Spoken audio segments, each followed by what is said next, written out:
सो जब से मैंने Thor versus world breaker Hulk वाली वीडियो बनाई थी उसके बाद मैंने कहा था कि क्या आप Rune King Thor versus Cosmic Immortal Hulk का वर्सेस बैटल देखना चाहोगे, जिसमें बहुत सारे लोगों का पॉजिटिव रिस्पॉन्स आया। पर इस बैटल को इंटरेस्टिंग बनाने के लिए हम इसमें कॉस्मिक और सुपरमैन को भी इंक्लूड करेंगे। सो ये बैटल सुपरमैन, थॉर और हल्क की सबसे पावरफुल फॉर्म्स के बीच होने वाला है, यानी रून किंग थॉर वर्सेस कॉस्मिक और Superman versus Cosmic Immortal Hulk का। इसलिए मेक श्योर अगर वीडियो लंबा भी हो तो भी एंड तक जरूर देखना, क्योंकि फुल मजेदार होने वाला है यह वीडियो। सबसे पहले बात करें कॉस्मिक इमॉर्टल हल्क की, तो पहले मैं क्लियर कर दूं कि इमॉर्टल हल्क नाम का कोई हल्क एग्जिस्ट ही नहीं करता है। ये बहुत बड़ा कंफ्यूजन है बहुत सारे सुपर हीरो फैंस में। एक्चुअली इमॉर्टल हल्क सिर्फ एक कॉमिक का नाम है और जो हल्क पर्सोना हमें उसमें देखने को मिला था वो था डेविल हल्क। सो इमॉर्टल हल्क कोई हल्क का वर्जन या पर्सोना नहीं, बट सिर्फ कॉमिक का नाम है। और साथ ही साथ कॉस्मिक इमॉर्टल हल्क भी कोई ऑफिशियल नाम नहीं है, ये भी फैन मेड नाम है। और एक्चुअल में अगर इमॉर्टल हल्क कॉमिक इशू 26 में देखे तो हमें ब्रेकर ऑफ द वर्ल्ड्स नाम मिलेगा, ना कि कॉस्मिक इमॉर्टल हल्क। अब ऑब्वियसली मैं यहाँ सिर्फ ये कंफ्यूजन क्लियर करना चाहता था, पर इस वीडियो में हम कॉस्मिक इमॉर्टल हल्क नाम ही यूज करेंगे ताकि ज्यादा कंफ्यूजन क्रिएट ना हो। सो इमॉर्टल हल्क कॉमिक में हमें पता चलता है कि हल्क कोई रेजिंग मॉन्स्टर नहीं बट वन बिलो ऑल का अवतार है, और gamma radiation one Below all की क्रिएशन है जिनसे वो इन सब बीइंग्स को कंट्रोल कर सकता था। सो हल्क जब वन बिलो ऑल के रेल में जाता है तो वहाँ उसे पता लगता है कि अगर वन बिलो ऑल हल्क की बॉडी को पोजेस कर ले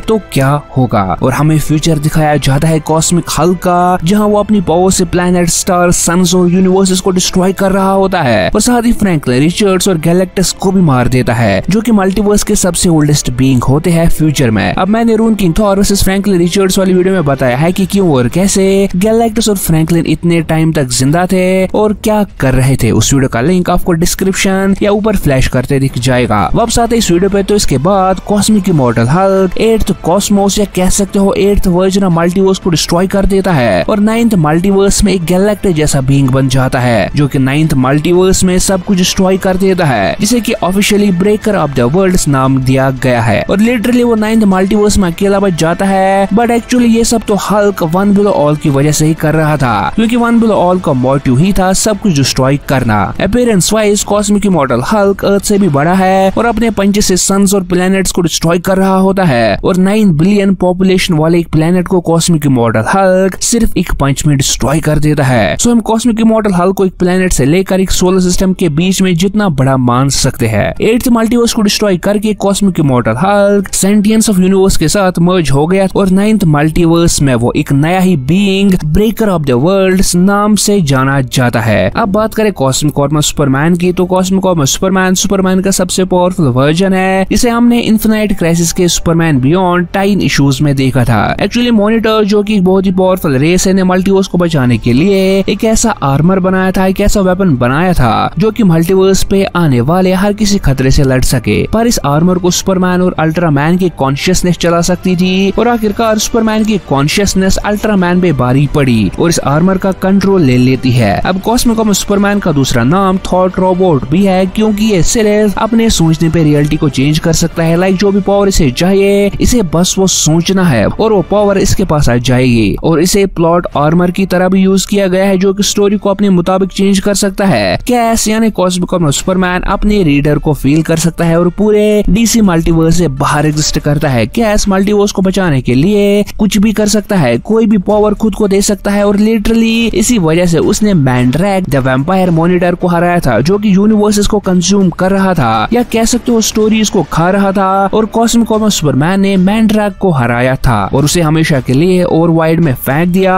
पर इस फाइट में खुद भी कॉस्मिक और सुपरमैन बहुत ही ज्यादा इंजर्ड हो गया था, और अपना ये काम खत्म करने के बाद मॉनिटर्स ने उसे भी डिसेंबल कर दिया, क्योंकि अब उसकी कोई जरूरत नहीं थी। सो डीसी मल्टीवर्स और वाइड में एक डस्ट पार्टिकल की तरह है, और कैस इस मल्टीवर्स का प्रोटेक्टर है। और जैसे मैंने कहा, कॉस्मिक और सुपरमैन के पास प्लॉट मैनिपुलेशन की पावर है, जिसकी वजह से वो मैंड्रैक को हराने के लिए उससे भी पावरफुल बन गया था, और जो भी मैंड्रैक उसकी तरफ पावर्स फेंक रहा था, कैस अपनी प्लॉट मैनिपुलेशन पावर से सरवाइव कर रहा था। अब आगे बात करें रून किंग थॉर की, तो रून किंग थॉर की मोस्ट पावरफुल फॉर्म है, जहां उसके पास रून्स और ओडिन फोर्स की पावर आ गई थी। थॉर जो कि नॉर्मल फॉर्म में सेलेशियल से भिड़ जाता था, को ये पावर्स अपग्रेड मिलने के बाद वो पूरे एस्गार्ड को बचा पाया था और दोस्त हु सिट अपॉन शैडोज को रोक पाया था। सो हम सबको पता है कि ओडिन फोर्स से ओडिन गैलेक्सीज को डिस्ट्रॉय और क्रिएट कर सकता था। सो थॉर के पास ओडिन का ये पावर सोर्स आ गया था और दूसरा अपनी आंखों को सेक्रीफाइस करने के बाद उसे वेल ऑफ मिरमिर से विजडम मिला, जिसे यूज करके वो बिना फाइट किए भी अपने दिमाग से फाइट जीत सकता था। और लास्टली उसे मिली रून स्टोन्स की पावर, जिसे वो प्रेजेंट पास्ट फ्यूचर तीनों देख सकता था। और रून से उसके पास लो लेवल रियलिटी मैनिपुलेशन की पावर भी आ गई, जहां उसने मैंकॉक जैसे बीइंग को रियलिटी से रेज करके उसके अंदर बिलियंस ऑफ सोल्स को मुक्ति दी थी। रून किंग थॉर अपने विजडम से जान गया था कि रैग्नारॉक के पीछे those who sit above in shadows का हाथ है, जो कि एसगार्डियंस के एनर्जी पे जिंदा रहते थे। और those who sit above in shadows ने रून किंग थॉर को अपने साथ रहने के लिए भी जगह दी थी, पर रून किंग थॉर ने मना कर दिया और उनके एसगार्ड के साथ कनेक्शन को तोड़ के those who sit above in shadows को टेम्पररीली हराया भी था। और those who sit above in shadows को सेलेस्टियल बीइंग या कोई जगह बियॉन्डर्स भी कहा गया है, पर इनका असली रूप या राज कि आखिर कौन है हमें अभी तक नहीं बताया गया है। रून किंग थॉर ने उसके बाद वर्ल्ड ट्री को भी रेज कर दिया, जिसमें सारे 9 रेल्म्स एग्जिस्ट करते हैं। और at last Rune King Thor Eternity के साथ मर्ज हो गया था और एक टाइप की डीप स्लीप में चला गया था। सो कौन है इन तीनों में सबसे पावरफुल, तो चलिए देखते हैं। तो देखो रून किंग थॉर इन तीनों में एक ऐसा बीइंग है जिसकी पावर समझना बहुत ही आसान है, जिसकी पावर समझना बहुत ही आसान और सिंपल है, बट कैस और कॉस्मिक इमॉर्टल हल्क थोड़े से टेढ़े कैरेक्टर्स है। देखो कॉस्मिक इमॉर्टल हल्क को वन बिलो ऑल ने पोजेस किया था, जिसके बाद ही वो ये सब कर पाया था। सो थोड़ा बात कर लेते हैं कि आखिरकार ये वन बिलो ऑल कौन है और कितना पावरफुल है। तो देखो पहले माना जाता था कि one Below all one Above all Marvel के सुप्रीम बीइंग का काउंटर पार्ट है और दोनों ऑलमोस्ट इक्वली पावरफुल है। जहां वन अबव ऑल ने सब कुछ क्रिएट किया था, तो वही वन बिलो ऑल सब कुछ डिस्ट्रॉय करता था। जैसा कि हमने देखा कि कॉस्मिक इमॉर्टल हल्क के रूप में वो पूरे मल्टीवर्स को डिस्ट्रॉय कर देता है। जहां वन अबव ऑल का वेपन लव है, वही वन बिलो ऑल का वेपन हेट है। सो अभी तक तो सब कुछ नॉर्मल समझना है, बट इमॉर्टल हल्क इशू 50 में हमें दिखाया गया कि एक्चुअली वन अबव ऑल और वन बिलो ऑल एक ही बीइंग है। जब हल्क वन बिलो ऑल से कहता है कि तुमने मुझे ऐसा क्यों बनाया, तो वन बिलो ऑल अपनी ट्रू फॉर्म को रिवील करता है, जो कि वन अबव ऑल ही होता है। हाँ आई नो तुम सोच रहे होंगे कि भाई क्या बोल रहा है, बट जैसे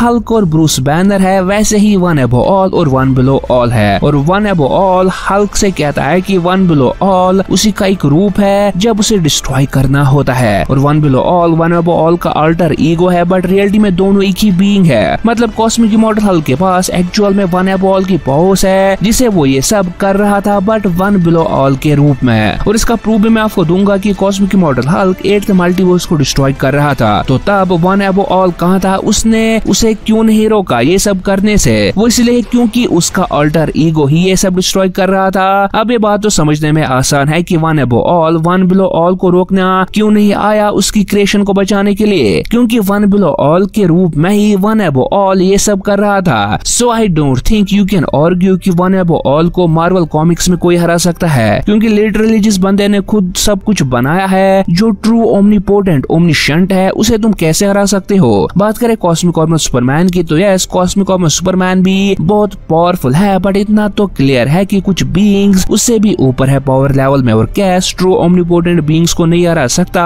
और उनकी थॉर की तो मैं बात ही नहीं करूंगा यहाँ पर, क्योंकि वो इन दोनों से बहुत ही ज्यादा नीचे है पावर लेवल में। अब देखो कॉस्मिक इमॉर्टल हल्क खुद ट्रू ओमनीपोटेंट नहीं है, बट उसे पोजेस करने वाले बंदे का अल्टर ईगो ट्रू ओमनीपोटेंट है। अब रहने दो अगर ये सब थोड़ा मुश्किल है समझना, तो फीड्स के बेसिस पे भी कॉस्मिक इमॉर्टल हल्क कैस और रून किंग थॉर से ज्यादा पावरफुल है। क्यों? क्योंकि cosmic Immortal Hulk already multiverse को डिस्ट्रॉय कर चुका है। दूसरे मल्टीवर्स में भी यानी नाइन्थ वर्जन ऑफ मल्टीवर्स में भी उसने सब कुछ डिस्ट्रॉय कर दिया था। सारी लाइफ सारी क्रिएशन उसने डिस्ट्रॉय कर दी थी, और वो पूरे मल्टीवर्स में अकेला बच गया था। क्या कैस ने मल्टीवर्स को डिस्ट्रॉय किया है? क्या रून किंग थॉर ने मल्टीवर्स को डिस्ट्रॉय किया है? नहीं ना। कैस एक मल्टीवर्सल थ्रेट को हराते खुद इंजर्ड हो गया था, बट कॉस्मिक इमॉर्टल हल्क एक मल्टीवर्स को डिस्ट्रॉय करने के बाद भी टस से मस नहीं हुआ था। सो दोनों फीट वाइज और power wise Cosmic Immortal Hulk cosmic armour Superman और रून किंग थॉर से बहुत ही ज्यादा पावरफुल है, और इन तीनों की फाइट का विनर कॉस्मिक इमॉर्टल हल्क होगा, क्योंकि लिटरली इस बंदे के पास वन बिलो ऑल की पावर्स है, और वन बिलो ऑल सारे मार्वल में सेकंड मोस्ट पावरफुल बीइंग माना जाता है वन अबव ऑल के बाद। और मैंने क्लियर कर दिया कि वन अबव ऑल और वन बिलो ऑल एक ही बीइंग है, तो लिटरली हम आर्ग्यू ही नहीं कर सकते हैं कि किसी क्रिएटर की क्रिएशन उससे ज्यादा पावरफुल होगी। बट ये तो था मेरा ओपिनियन, मे बी आप मेरे ओपिनियन से एग्री भी करते होंगे और कुछ लोग डिसएग्री भी करेंगे, इसलिए हमें अपने ओपिनियंस कमेंट्स में जरूर बताना हो। साथ ही अगर वीडियो पसंद आया हो तो वीडियो को लाइक और चैनल को सब्सक्राइब करना नहीं भूलना। और साथ ही हमारी दूसरी वीडियो आने तक आप हमारे वर्ल्ड ब्रेकर हल्क पे बनी फुल स्टोरी को एंजॉय करने के लिए लेफ्ट वाली वीडियो पे क्लिक कर सकते हो, या फिर Rune King Thor versus Franklin Richards पे बनी वीडियो देखने के लिए राइट वाली वीडियो पे क्लिक करके वीडियो को एंजॉय कर सकते हो।